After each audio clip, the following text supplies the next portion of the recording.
I did Speedy Gonzales for Space Jam. Right.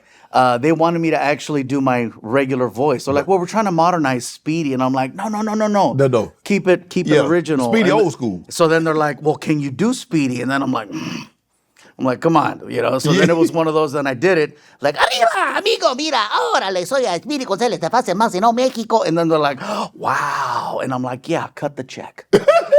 So, and I'm excited because now Warner Brothers is going to do a Speedy Gonzales movie, and I've already been asked to do it. You already cast. So I'm there. So as far as what am I going to do in 2027, 2028, we don't know when that's going to come out, but yeah. But you're busy. Yeah, I'm gonna be working on that one. When you did Speedy, and you caught some backlash for doing Speedy.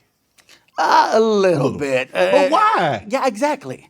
If you can't do Speedy Gonzales, you know what? I can see if they got me to do Speedy. They got you. I was actually the first Mexican to actually voice Speedy Gonzales. It's always been other than. Really? Yeah. I didn't know that. Yeah, no, it was the first one, so I was very proud of that. I was like, okay. But Speedy got a little poncho on. I mean, he got everything.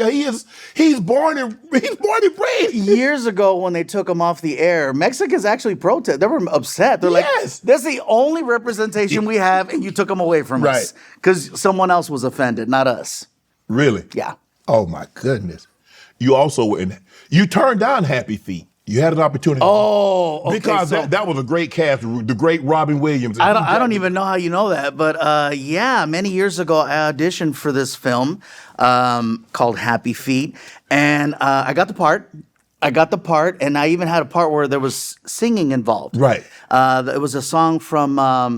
It was My Way, sung in Spanish, and so I did the song in Spanish. It was originally done by the Gypsy Kings did it in Spanish. Okay. And so I had to sing the song, and so they liked the voice, they liked the way that I sang, and then they offered me the part. But they said at the time the budget was really like they're talking about points, because they didn't have upfront money. Right. And at the time, I was doing really well at the clubs. Yes. And my manager at the time said, you know what? This stupid movie about penguins? Are you kidding me? Go on the road, go make that money, or make your freaking $800 plus points. Because that's basically what it was. That movie did. So I passed on the movie. The movie freaking blew almost up. 400 million. Oh, it was stupid. It was stupid. It was so stupid. And anyway, she's no longer my manager. And and every time I see a penguin, I cry. Just a little tear. Just a little tear. But I love the fact that Robin Williams got the part that I passed on. And I'm so you're going to be the lead. Shoot your shot on Prize Picks and get $50 instantly in lineups when you play your first $5. That's right. Prize Picks is now giving away $50 in lineups when you sign up and play your first $5. Prize Picks makes every dunk, every dive, every board even more exciting. So don't miss a chance to get started on America's #1 app for sports picks. March is officially here, which means the best time of year for all you basketball fans. The badness is upon us, and the league is in the final stretch before the playoffs. Find your community on Prize Picks with new social features. You can share Prize Picks with your friends and copy lineups from winners with a single click. Copy lineups you like or use them as inspiration for your own picks. You can even follow Prize Picks partners like us and tailor fade our picks just with one click. Get in on the action at Prize Picks. It's now available in all 50 states, including California, Texas, Florida, and Georgia.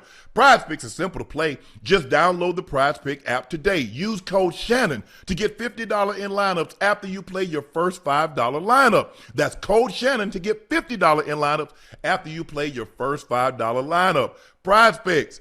It's good to be right. It was not the lead. It was the Delhi penguin that was like the sidekick. Yeah. Okay. But it was Robin's part. Because you had Robin Williams, you had Nicole Kidman, you had, I think, Emily Blunt was in it, Brittany Murphy. Now keep in mind that's when they got a budget. Yeah. I came in super early when it was just like. So you'd have made more because you got the points. Yes. But you don't know. You never know. And so the fact that I turned down that movie and it was as successful as it was, it made me say yes to any time an animated film came across my table. I said yes automatically. I didn't even want to know. Don't even tell me what the deal is. Right. Yes, I'm there.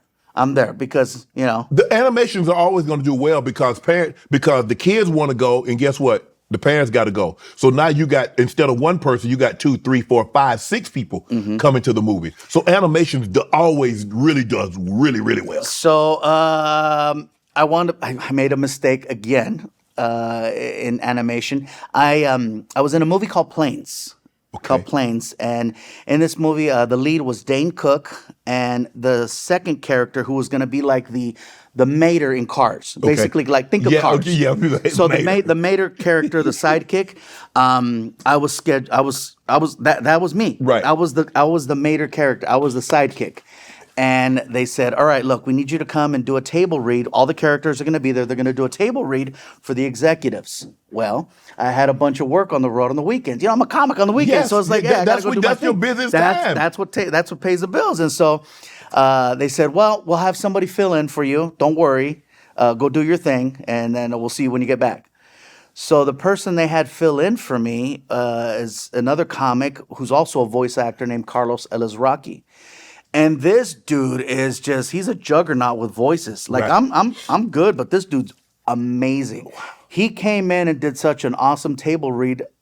I got fired. Oh my God. Without even reading. I got fired because he killed it so hard. They're like, oh, this dude's, we don't even want to see the other guy. This guy killed it so, because I went on the road again, I lost the part. So then they called me and they said, all right, look, we got these other parts that are like a C-level characters. And they're like, we need somebody to fill in. Do you want to do it? I'm like, yeah. So then I show up and they're like, just be yourself. You don't even got to do a voice. Just be yourself. I'm like, fine. So, it happened. But since then, I've said yes. And every time I always show up. So now, if there's an animation available and the read just happen to be on the weekends, what happens? I cancel what I'm doing and I show up. I ain't messing around, dude. Voiceover is like, it's that crapshoot. Like one of these is going to hit. Right. So that's why You just need one good one. Oh, wow. Yeah. And actually, voiceover next to comedy is one of my favorite things to do. So it's like, yes, I can do a sitcom, I can do movies, but it's a lot of work and it's not fun. Right. Comedy is fun. Stand-up is fun. Right. And doing voiceover work, you just show up. You don't got to memorize lines. You just You're in a booth and you just reading. They feed you before you go in the booth. Yeah. Do you need anything else? Do you want anything else? And I'm like, okay, it's cool. And then, you leave and everyone's happy and, and then you show up and do press. Is turning down Happy Feet and going on the road and doing your gig, because as you mentioned, that's what pays the bills. That's how Gabe stays gainfully employed, has a nice home, has a nice life. Is that probably your biggest regret?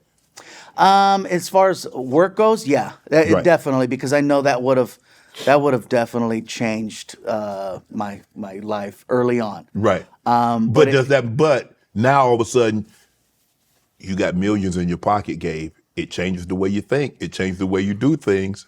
It does change the way you think, but it doesn't take away from the fact that you acknowledge that there was an opportunity there. You should have taken it. You should have done everything you could with that opportunity, and you didn't. Mm-hmm. And because you didn't, and you saw what it turned into. Right. It's a reminder. Don't take these little parts, these little things for granted. These little seeds can turn into a giant tree. Mm-hmm. So don't ever think that you're too good or that something can't be. Even a redwood and a sequoia started out as a seed. They started off as a seed. So yeah, but it's a reminder, and I know all of this can go away with one bad tweet. Yeah. You know what I mean? So you don't tweet anymore, do you? Man, I'm very selective with my tweets. Yeah. They say you can say whatever you want. No, you can't. You can't. You're free. It's freedom of speech, but you're not freedom of consequences. There you go. And in our game, it's one of those things where, because of the size of the platform, everything you say is dissected. Magnified, everything you say is. you can take it one way or another. And so you do have to be careful because you got to protect it. You built this thing up. You worked really hard to get it to where it's at. Right. And you don't want to lose it over something that's like, really? Yeah. That's what took you down. I was like, ugh. Want to join Club Shay Shay? Become an official member by hitting that subscribe button, where you never know who's going to be joining us for drinks and conversation. Don't be late to the party, because we like to do something before 2 something.